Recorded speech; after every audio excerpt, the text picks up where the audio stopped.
अस्सलाम वालेकुम, this is मैं Naaz Raza and you watching RNN podcast. आज की हाइलाइट्स एंड अपडेट्स। हाइलाइट्स हैं फील्ड मार्शल की अमेरिका के सदर से गुफ्तगू। वज़ीर आज़म ने ईरान के सदर को टेलीफ़ोन किया। पीएसएल 26 मार्च से शुरू हो रहा है। सुहेल अहमद को इमरान खान की फांसी की बात महंगी पड़ गई, शदीद तनकीद। इसके अलावा ईद पर रिलीज होने वाली फिल्म बॉक्स ऑफिस में क्या रिपोर्ट है उनकी, इस बारे में जानेंगे। हाई ऑक्टेन फ्यूल में इजाफा, इस बारे में भी हम डिटेल जानेंगे। तो करते हैं बात। मेरे साथ हैं सीनियर जर्नलिस्ट नईम हनीफ साहब। अस्सलाम वालेकुम सर। वालेकुम सर कैसे हैं आप? अल्हम्दुलिल्लाह। सर सबसे पहले आपको ईद मुबारक। खैर मुबारक। अच्छा सर, सबसे पहले आज की जो न्यूज़ है फील्ड मार्शल की अमेरिका के सदर से गुफ्तगू। हाँ जी, ये ईद की छुट्टियों के दौरान ही ये गुफ्तगू हुई है और बताया जाता है कि संडे को फ़ील्ड मार्शल का टेलीफ़ोनिक राब्ता हुआ है जी, जी। अमेरिकन सदर डोनाल्ड ट्रंप से। और जब से ईरान, अमेरिका, इज़राइल जंग चल रही है, ये मेरा ख़्याल है पहला बाज़ाब्ता राब्ता है फ़ील्ड मार्शल का अमेरिकन प्रेज़िडेंट से, जिसकी तस्दीक जो है वो व्हाइट हाउस भी कर रहा है और अमेरिकन मीडिया भी कर रहा है। और फ़ील्ड मार्शल ने ख़ास तौर पे ख़ित्ते की सूरत हाल पर उनसे गुफ्तगू की और ईरान के साथ जो कशीदगी है उसमें कमी लाने के हवाले से और जंग बंदी के हवाले से, सीज़ फायर के हवाले से उनसे बात की। और पाकिस्तान की जो एक सालसी के हवाले से खिदमात हैं, वो पेश करने की उनको ऑफ़र की, जिस पर जो है वो डोनाल्ड ट्रंप ने ज़ाहिर है कि उनसे कुछ वक़्त भी माँगा है, सलाह-मशवरे के लिए। और इसके फ़ौरन बाद एक वज़ीर-ए-आज़म भी एक फ़ोन करते हैं ईरानी सदर को। बताया ये जाता है कि डायरेक्ट नहीं इनडायरेक्ट मुज़ाकरात का एक दौर जो है वो ईरान के साथ शुरू होने जा रहा है, हमारा अमेरिका का। अच्छा और अमेरिका। पाकिस्तान ज़ाहिर है कि उसमें एक मिडलमैन का जो रोल है, वो होगा पाकिस्तान का। और मेबी ये मुज़ाकरात जो हैं, ईरान, अमेरिका, इज़राइल जंग के हवाले से जो मुज़ाकरात हैं, वो इस्लामाबाद में हों। उसका जो जो वेन्यू है, जी, जी। वो इस्लामाबाद हो जो सकता है। वज़ीर आज़म ने ईरान को कॉल की वो इसलिए? वो वो तो मैं आपको बताता हूँ। पहले मैं शायद ये जो है ना, इसी राब्ते के बाद या उससे पहले भी अमेरिकी सदर डोनाल्ड ट्रंप जो हैं, ईरान के बिजली घरों पर हमले 5 रोज़ के लिए मौखर करने के बयान के बाद मज़ीद कहा है कि ईरान हमारे साथ डील के लिए बेताब है। ये डोनाल्ड ट्रंप का कहना है। अच्छा। तेहरान में जो हो रहा है, इसे रजीम चेंज कहा जा सकता है। फॉक्स न्यूज़ को दिए गए एक इंटरव्यू में डोनाल्ड ट्रंप का कहना था कि ईरान में जो हो रहा है, इसे रजीम चेंज कहा जा सकता है। ईरान से मुआहदा करने के लिए पुरज़म है। ईरान के साथ डील 5 दिन में किसी भी वक़्त हो सकती है। जी। ईरान हमारे साथ डील के लिए बेताब है। ट्रंप का बिजली घरों पर हमले 5 रोज़ के लिए रोकने का ऐलान। इससे कबल डोनाल्ड ट्रंप ने ट्रुथ सोशल पर जारी पैगाम में कहा कि मशरिक़ वुस्ता के तनाज़ा के मुकम्मल और जामे हल के हवाले से ईरान के साथ तामीरी बातचीत हुई है, इसलिए ईरान के बिजली घरों पर हमले 5 रोज़ के लिए मौखर कर दिए हैं। उन्होंने कहा कि वो ईरान के बिजली घरों और तवानाई की तनसीबात पर, बल्कि ईरान में तमाम हमलों को 5 रोज़ के लिए मौखर कर रहे हैं। सही। एक ये मुख्तसर सीज़ फायर है जिसका ऐलान डोनाल्ड ट्रंप खुद कर रहे हैं। अमेरिकी सदर ने अपने सोशल मीडिया ट्रुथ सोशल पर जारी एक हालिया बयान में कहा है कि मुझे ये बताते हुए खुशी महसूस हो रही है कि अमेरिका और ईरान के दरमियान गुज़िश्ता 2 दिनों के दौरान मशरिक़ वस्ता में जारी कशीदगी के मुकम्मल और जामे हल के हवाले से नहायत मुस्बत, नतीजा खेज़ और तामीरी बातचीत हुई है। उनका अपने बयान में मज़ीद कहना था कि इस तफ़सीली और तामीरी बातचीत के अंदाज़ और लहजे की बुनियाद पर, जो इस हफ़्ते भर जारी रहेंगी, मैंने महकमा जंग को हदायत दी है कि ईरान के बिजली घरों और तवानाई की तनसीबात पर तमाम फ़ौजी हमलों को 5 दिन के लिए मौखर कर दिया जाए, जो जारी मुलाकातों और मुज़ाकरात की कामयाबी से मशरूत है। ईरान की वज़ारत ख़ारजा ने अमेरिका के साथ मुज़ाकरात की तरदीद करते हुए कहा है कि वाशिंगटन के साथ बराह रास्त मुज़ाकरात नहीं हो रहे। सदर ट्रंप इलाकाई कशीदगी में कमी के लिए वक्त बढ़ा रहे हैं। ईरानी वज़ारत ख़ारजा ने बयान में कहा है कि इलाकाई ममालिक ने कशीदगी कम करने के लिए कुछ इक़दाम किए, खित्ते में जंग ईरान ने शुरू नहीं की। सदर ट्रंप का बयान तवानाई की कीमतें कम करने के लिए है। ईरान की कौमी सलामती कमेटी के तर्जुमान इब्राहिम रज़ाई ने बयान जारी करते हुए कहा कि जंग जारी है, ये दुश्मन की एक और शिकस्त है। सदर ट्रंप और अमेरिका एक बार फिर नाकाम हो गए हैं। अच्छा, इसके साथ ही डोनाल्ड ट्रंप ने एक और स्टेटमेंट भी उनका आया था कि ईरान के एक इंतहाई जिम्मेदार शख्स से बात हुई है, जो अच्छा। कि मुश्तबा खामनेई नहीं थे। उनका ये कहना है। उनका ये कहना है कि मेरी इंतहाई जिम्मेदार आदमी से बात हुई है, जो जिसकी बात की वर्थ है, और उन्होंने ये भी कहा कि वो मुश्तबा अली खामनेई नहीं है, और मैं ये भी कहता हूँ कि मुश्तबा अली खामनेई पर हमला नहीं होना चाहिए। ये भी उन्होंने कहा। अच्छा, एक ये फ़ील्ड मार्शल की जो टेलीफ़ोनिक गुफ्तगू है, जी, जी। उसके बाद जो है वज़ीर-ए-आज़म शहबाज शरीफ ने ईरान के सदर डॉक्टर मसूद से टेलीफ़ोनिक टेलीफ़ोन गुफ्तगू पे। की है। जी, जी। वज़ीर-ए-आज़म ने ईरानी सदर और बरादर अवामी ईरान को ईद उल फ़ितर और नौरोज़ की मुबारकबाद पेश की। सही। ईरानी सदर ने भी इन जज़्बात का पुरतपाक अंदाज़ में जवाब दिया और पाकिस्तानी अवाम के लिए नेक तमन्नाओं का इज़हार किया। बतौर हमसाया बरादर मुल्क वज़ीर-ए-आज़म ने जारी कशीदगी के तनाज़ुर में बहादुर ईरानी अवाम के साथ पाकिस्तान की यकजहती का इज़हार किया। उन्होंने कीमती जानों के ज़िया पर गहरे दुःख और अफ़सोस का इज़हार किया और ज़ख्मियों व मुतासरीन की जल्द सेहतयाबी और सलामती के लिए दुआ की। वज़ीर-ए-आज़म ने खलीजी खित्ते में जारी खतरनाक सूरत हाल पर अपनी गहरी तशवीश का भी इज़हार किया। इस संगीन सूरत हाल के पेश नज़र उन्होंने तमाम हमसाया ममालिक के दरमियान कशीदगी में कमी, मुज़ाकरात और सफारतकारी की तरफ वापसी की फ़ौरी ज़रूरत पर जोर दिया, ताकि इख्तलाफात को पुरअमन तरीके से हल किया जा सके। उन्होंने उम्मत मुसलमा के दरमियान इत्तेहाद व यकजहती की अहमियत पर भी जोर दिया, जिसकी इस वक्त अशद ज़रूरत है। ज़रूरत। पाकिस्तान की क़यादत की सफारती कोशिशों से आगाह करते हुए वज़ीर-ए-आज़म ने ईरानी क़यादत को यकीन दिलाया कि पाकिस्तान खित्ते में अमन के फ़रोग़ के लिए अपना तामीरी किरदार जारी रखेगा। अच्छा सर, एक और अपडेट है ये पीएसएल के बारे में कि 26 मार्च से शुरू हो रहा है और कुछ चेंजेस हुई हैं। एक तो जो है ना पीएसएल बिल्कुल 26 मार्च से पाकिस्तान में शुरू हो रहा है, जी, जी। और फ़ॉरेन प्लेयर्स जो हैं उनकी आमद शुरू हो गई है। लाहौर आमद हुई है आज के दिन काफ़ी फ़ॉरेन प्लेयर्स की, सही। और उसमें ये है कि पहले ये मैचेस जो थे, ये फैसलाबाद, रावलपिंडी, उसके बाद केपीके, कराची, लाहौर, मुल्तान में मुनक़द होना थे। जी। मगर नागुज़ीर सूरत हाल में ये जो है बिल्कुल इसको मुख्तसर कर दिया गया है सही। पीएसएल को, और 26 मार्च से जो पीएसएल का 11वां सीज़न शुरू हो रहा है, वो लाहौर और कराची में सिर्फ उसके मैचेस अब होंगे। बाकी तमाम शहरों और ग्राउंड्स और स्टेडियम्स और वहाँ के रहने वालों से चेयरमैन पीसीबी ने माफ़ी माँग ली है। लोग नहीं और आएँगे। नहीं, पहली तो बात है कि वहाँ मैचेस ही नहीं हो रहे ना, लोग तो बाद में आएँगे ना, मैच होगा तो लोग आएँगे ना, मैचेस कैंसल कर दिए गए हैं। अच्छा, बाकी वो चीज़ें मैचेस लाहौर और कराची शिफ्ट कर दिए गए। सही। इस्लामाबाद पिंडी के मैचेस भी लाहौर कराची शिफ्ट हो गए हैं, मुल्तान के मैचेस भी लाहौर कराची शिफ्ट हो गए हैं, फैसलाबाद के मैचेस भी लाहौर कराची शिफ्ट हो गए हैं, और केपीके के मैचेस भी लाहौर कराची शिफ्ट हो गए हैं। तमाम स्टेडियम, तमाम शहरों के जो मैचेस हैं अब सिर्फ लाहौर और कराची में होंगे। लाहौर कज़ाफ़ी स्टेडियम और ठीक। कराची नेशनल स्टेडियम में। सिक्योरिटी पॉइंट ऑफ व्यू को मद्देनज़र रखें, और यहाँ भी जो मैचेस होंगे उसमें तमाशाई अलाउ नहीं है। अच्छा, नहीं आएँ। स्टेडियम खाली होंगे, जिन लोगों ने टिकट खरीद लिया है उनके टिकट पैसे वापस किए जाएँगे। यानी ऑडियंस नहीं है। ऑडियंस के बगैर ये मैचेस हो रहे हैं। सही। ठीक है? अब इतनी उजलत में कोई इतना ज़रूरी नहीं था कि इतनी उजलत में ये मैचेस किए जाते।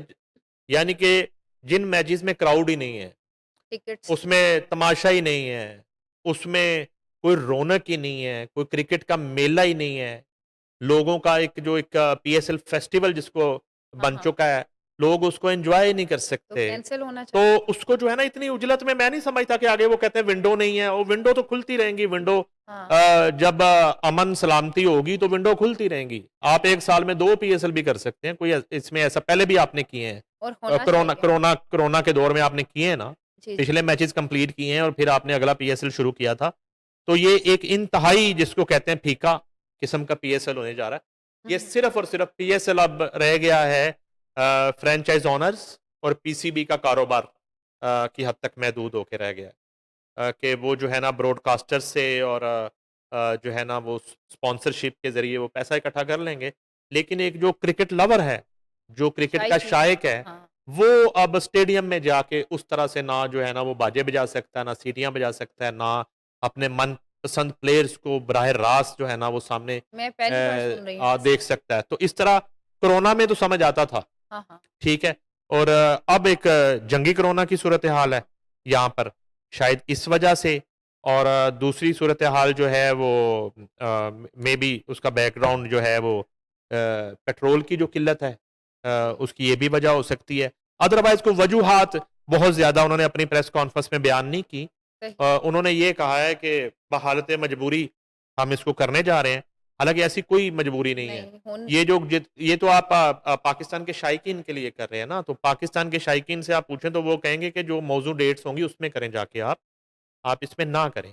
मगर ये है कि अब वो फैसला हो चुका है, अब तो टीम्स लैंड कर चुकी हैं और ये मैचेज़ जो हैं सिर्फ़ लाहौर और कराची में पीएसएल की तारीख़ का एक सबसे फीका और बदमज़ा जो है वो एक हुँ, हुँ। इवेंट होने जा रहा है जिसको आप सिर्फ़ टीवी पे देख सकते हैं, खाली ग्राउंड्स में, खाली स्टेडियम्स में। वो रौनक और नहीं होगी। हाँ, और या फिर इस तरह हो सकता है कि वसीम बदामी की ट्रांसमिशन की तरह जैसे वो आवाज़ आती ताज़ियत की और तालियों की, हुँ, हुँ। और कोरोना में इस तरह के शोज़ होते थे जिसमें आफ़ताब इकबाल के शो में भी वो जो लाफ्टर था, कह के वो रिकॉर्डेड होते थे हुँ, तालियाँ। हुँ।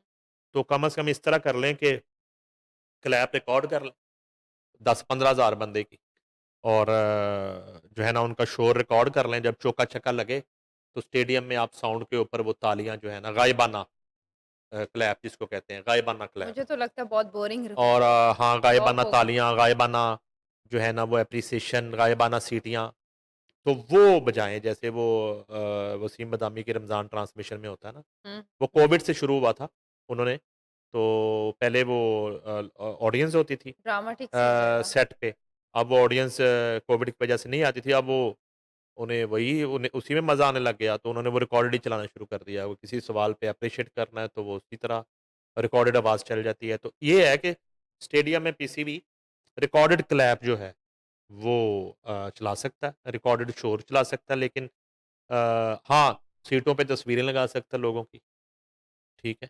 और को 20,000 बंदे की तस्वीरें लगी हों हर सीट के ऊपर, और साउंड के ऊपर शोर आ रहा हो, चौका लगे तो वो शोर वाला बटन पुश कर दें। ये तो स्टोरी बोर्ड बन गया ये हाँ, और छिक्का लगे तो स्क्रिप्ट। वो और तरह का, जी। आउट हो तो जो है ना वो ताज़ियत वाला, हुँ, हुँ। ठीक है ना? तो इस तरह का एक वो हो सकता है रिकॉर्डेड शोरगुल, और एक जिसको कहते हैं हल्ला-गुल्ला वो। अदरवाइज़ बगैर क्राउड के, बगैर और कौन होना तमाशाइयों चाहिए? के हुँ। वो इवेंट जो है ना कभी भी उस तरह का कलरफुल इवेंट नहीं हो सकता। अच्छा सर, अगली जो न्यूज़ है वो है सुहेल अहमद का इमरान खान की फांसी पर तनकीद, महँगी पड़ गई। नहीं, नहीं, फांसी पर तनकीद नहीं की उन्होंने, कोई उनकी फांसी के हवाले से बात की है। हाँ, एक शो में बैठे हुए, अच्छा। वो अब जो है ना उनको शदीद तनकीद का सुहेल अहमद को सामना है। अब तनकीद करने वालों को सुहेल अहमद में और सुहेल वड़ाइच में फ़र्क रखना चाहिए ना, कि वो एक इनोसेंट आर्टिस्ट हैं। उनका पॉलिटिकल वो तज्ज़ियाकार तो नहीं है। नहीं। कि जो है ना तो उन्हें इस तरह का अगर कोई सवाल हुआ भी था तो उसे वेल लेफ्ट करना चाहिए था, ना कि उसमें जो है ना कि उड़ते तीर वाला वो हुँ, मामला होता। तो अब ये है कि पाकिस्तान में और पाकिस्तान से बाहर बैठे हुए देखें, इमरान खान के हवाले से वो एक सियासी हकीकत है इस मुल्क की, और अपनी पार्टी के वो लीडर हैं, तो उनकी पार्टी के लिए और उनके फॉलोअर्स के लिए तो वो एक उनकी रेड लाइन है। तो जी। अब अगर उनके हवाले से आप एग्ज़ाम्पल इस तरह की देंगे टीवी के ऊपर बैठ के ज़ुल्फ़िकार अली भुट्टो को भी तो फांसी हो गई थी। हुँ, हुँ। तो इमरान खान अगर कैद रहें या अगर उनको भी फांसी हो जाती है, तो इस तरह की बात वो नहीं करेंगे बर्दाश्त, नहीं सुन और आपके मुँह से बिल्कुल भी नहीं करेंगे। क्योंकि आप एक आर्टिस्ट हैं। आर्टिस्ट के आप बारे में भी आप हाँ, हाँ, हँसाना-सुना आपका काम है, आप हाँ। हँसाएँ-सुएँ लोगों को, चुगते-चुगते मारें, ठीक है ना जी? तो वो जब आप इस तरह की बात करेंगे, तो वो उसकी रीज़न है, उसकी रीज़न ये है कि अब आपके पास इस सूरत-ए-हाल में आपको डिफेंड करने वाला कोई नहीं है। हुँ, आप तो एक वन मैन आर्मी है, उधर जो है ना आपको पता है कि पूरी दुनिया में उनका फैन सोशल फॉलोइंग है। मीडिया हाँ, ब्रिगेड बैठी हुई है, और वो फँस गए हैं बात करके। मेरा ख़्याल है कि वो वैसे वो समझदार आदमी है हुँ, जितना मैं उनको जानता हूँ। उन्होंने माफ़ी कोई ना कोई रिकॉर्ड करा ली होगी अभी तक, कि सही। मैं माज़रत ख़्वाह हूँ अपने बयान पे, कुछ ट्वीट के ज़रिए या एक वीडियो पैगाम उनका किसी वक़्त भी आ जाएगा, मेरा ख़्याल है जहाँ तक। अदरवाइज़ तो बड़ी खौफ़नाक किस्म की कैंपेन उनके खिलाफ चल रही है, चल और रही कोई है। चीज़ नहीं छोड़ रहे, ना उनके ख़ानदान को छोड़ रहे हैं, ना उनको छोड़ रहे हैं, और भांड और मरासी और पता नहीं क्या-क्या अलक़ाबात से जो है उन्हें नवाज़ा जा रहा है इस वक़्त। तो लूज़ शॉट उन्होंने खेला, लूज़ बॉल आप कह लें वो किया है। तो वो वहाँ जो चैंपियन साथ बैठे हुए हैं, उन्होंने भी उस बात को जो है ना वो एक तो दूसरी बात ये है मुझे ये नहीं समझ हवा आती दे कि दी ना। अगर इस तरह की बात होती भी है पहले भी शायद इन्हीं एंकर साहब का एक शो था, तो उसमें कुछ वेल बड़ाइच के हवाले से इस तरह की डिस्कशन हो गई, तो जी, जी। ये रिकॉर्डेड शो था। तो आप इस रिकॉर्डेड शो को इतने चैंपियन बनने के बजाय इस तरह की अगर कोई लूज़ डिलीट हुँ, बात हो गई है, किसी आर्टिस्ट से ख़ास तौर पे तो उसको आप एडिट कर दें, एडिट उसमें तो करके कोई ऐसी ठीक बात है। नहीं है। वहाँ तो 4 बंदों ने ये बात सुनी जब वो ऑन एयर चली गई बात, तो वो उसके बाद जब सोशल मीडिया पे चैनल तो शायद इतना नहीं देखा जाता होगा, लेकिन सोशल मीडिया पे जब व्यूज़ वो के बात चक्कर तो नहीं? आ गई सोशल मीडिया पे बात आ गई तो नहीं व्यूज़ के चक्कर ने फिर चक्कर चढ़ा दिए ना। अब चक्कर चढ़े हुए हैं। अब तो गाली पड़ रही है, चैनल को भी पड़ रही है, एंकर को भी पड़ रही है और बराह रास्त उनको भी पड़ रही है बहुत ज़्यादा और ऐसी-ऐसी मीम्स बन रही है और ऐसी ट्रोलिंग की जा रही है। मेरा नहीं ख़्याल जितने मर्ज़ी आपके मज़बूत असाब हों, इतनी क्रिटिसिज़्म खामख़ा जाते, आप अपने सर ले लें और आप बर्दाश्त करें। अलबत्ता उन्होंने बात इस तरह की कि इमरान खान जो है ना, उनको सज़ा काटनी चाहिए और यहाँ तो फांसी भी हो जाती है और लोगों को यानी कि ना हुँ, इस तरह हुँ। की एक जैसे शहबाज़ गिल डबल जैसे मीनिंग गुफ्तगू कर रहा था और ये ज़ूम वाली बात होगी हुँ, कि हुँ, क्या ये आपकी ख़्वाहिश है? आपका तज्ज़िया है? हुँ। तज्ज़िया भी मेरा नहीं ख़्याल कि हम लोग भी बात करते हैं, हम तनकीद भी करते हैं। इमरान खान की जब हुकूमत थी और बुज़दार वज़ीर-ए-आला पंजाब था, तो डेली हम टीवी पे बैठ के उनके पॉलिसीज़ पे और उनकी तर्ज़ हुकूमत पे डेली तनकीद करते थे, सारे ही करते थे। लेकिन इस तरह की बात कभी भी नहीं की गई। मैं और अदरवाइज़ भी इमरान खान के हवाले से जो केसेज़ हैं, मैं समझता हूँ एक 9 मई वाले केस में उनको माफ़ी माँग लेनी चाहिए। वो आज माँग लें, कल माँग लें, वो करना चाहिए क्योंकि वो पूरी कौम की रेड लाइन थी, जो अबूर हुई। सही। तो अदरवाइज़ कोई ऐसे केसेज़ नहीं हैं कि जिसमें इमरान खान को रिहाई नहीं मिलनी चाहिए। कोई ऐसे कोई केसेज़ नहीं है। सिर्फ़ वो एक 9 मई केस के मेरी नज़र में। बाकी जितने भी केसेज़ हैं, वो रूटीन के केसेज़ हैं। वो यहाँ तो ये जो मौजूदा हुक्मरान हैं, इनके ऊपर बहुत बड़े-बड़े केसेज़ बने। जो रफ्ता-रफ्ता बल्कि मैं अक्सर हाँ बात जी। करता हूँ कि मौजूदा जो हुक्मरान हैं, जी, जी। जितनी इत्तेहादी जमातें हैं, वो जेलों से हुकूमत में आ गए, ऐसे ही है? ठीक है? और हुकूमत में आने से 2 दिन पहले तक भी उनका स्टेटस जेल था। तो आप नाम लेते जाएँ। वो तो खुद भी बताते हैं कि हमने जेलें नहीं, काटी हैं। नहीं मिस उन्होंने क्या बताना है, पहले तो हाँ, हम बताते हैं ना। हाँ, वो ना बताएँ, उन्हें कहें कि वो ना बताएँ, मुकर जाएँ। तो हम बता देते हमें हैं पता है। हम हाँ। बता देते हैं, सारे जेलों में थे ना। जी, जी। नवाज़ शरीफ जेल से मेडिकल पर लंदन थे ना, लंदन तो गए वो हैं। 4 साल उनका स्टेटस जेल का ही है। इसहाक डार जेल से गए हुए थे ना मेडिकल पर लंदन, तो सही। उनका स्टेटस पाकिस्तान आने से 1 दिन पहले तक जेल का ही है। नवाज़ शरीफ को अच्छा। क्यों एयरपोर्ट पे ज़मानतनामे पे वो दस्तखत करने हाँ, ये पड़े? भी मैंने देखा हुआ है। ठीक है ना? तो किस लिए किए हुँ, गए? मरियम नवाज़ जो है ना यहाँ पे जब नैब के दफ्तर गई हैं जुलूस लेके, वो किस केस में गई हैं? हुँ।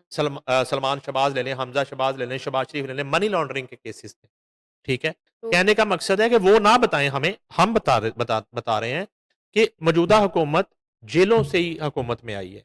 तो सही। वो इमरान खान भी रिहा होते हैं किसी वक़्त और दोबारा से वो अपनी सियासत शुरू कर सकते हैं। हाँ लेकिन वो जी। कोई इतना बड़ा इश्यू नहीं है उनका कि उन्हें उनके हवाले से हम फांसी की बात करें कि उनके साथ इस तरह की सज़ा होनी चाहिए।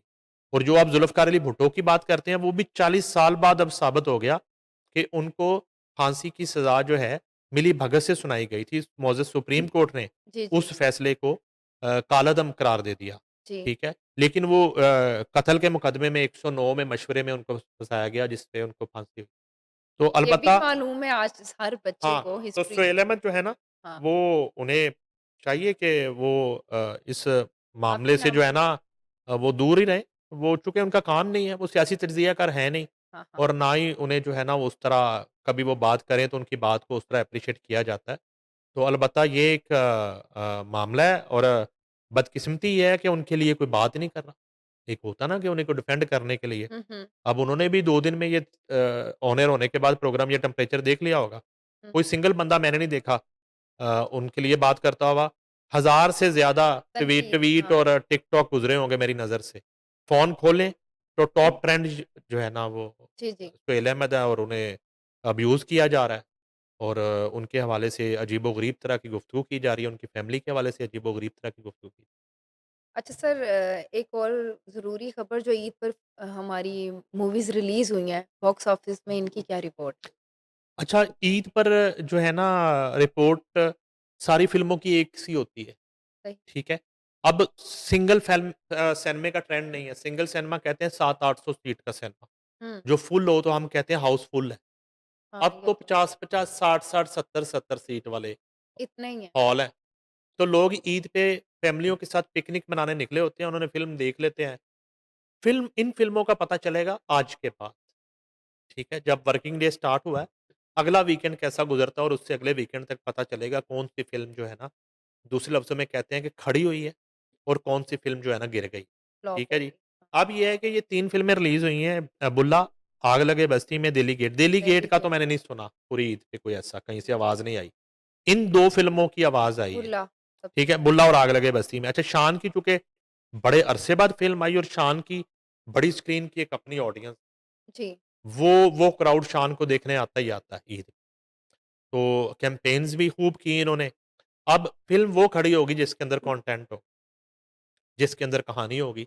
म्यूज़िक तो अलबत्ता किसी फ़िल्म का कोई गाना मेरे अभी ज़हन में नहीं आ रहा कोई गाना किसी भी फ़िल्म का। और एक दौर होता था कि फ़िल्म का म्यूज़िक जो होता था और पहले हिट एक होता आध था। गाना 5-6 माह पहले ही हिट हो हुँ, चुका होता था। यही सच है। उस गाने को सुनने और देखने के लिए लोग जा रहे होते। जी, और जी, म्यूज़िक फ़िल्म को कामयाब करवाने का एक बहुत बड़ा ज़रिया बन हाथ है। जाता था। मगर अब बदकिस्मती से ऐसा कुछ नहीं निकला।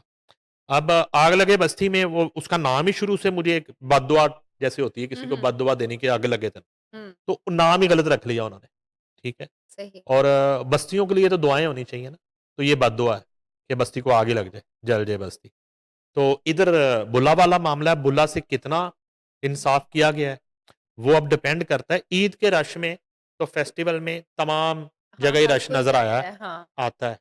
अब ये है कि जिस फ़िल्म का स्क्रिप्ट मज़बूत होगा, हुँ, हुँ, कहानी मज़बूत होगी और जो है ना एक्टिंग इसमें जो है ज़ाहिर है कि मैं कह रहा हूँ बड़ा ज़मीन आसमान का फ़र्क है शान और फ़ाहद मुस्तफ़ा। फ़ाहद मुस्तफ़ा जो है वो कॉमेडी-वॉमेडी तो कर सकते हैं, हुँ, लेकिन हुँ, शान की तरह बड़ी स्क्रीन पे आके जो है ना वो एक स्क्रीन को जो एक भरने वाला मामला है और बड़ी स्क्रीन पे जो है जब बंदा एंटर होता है, वो मामला नहीं है, कंपैरिज़न ही नहीं है शान का और छोटी स्क्रीन पे वो चीज़ें-चूज़ें जो हैं वो भाग-दौड़ के छलांगे मार के वो बेच सकते हैं बड़ी अच्छी। तो ये जो है ना अब जीतो और हारो वाला मामला है।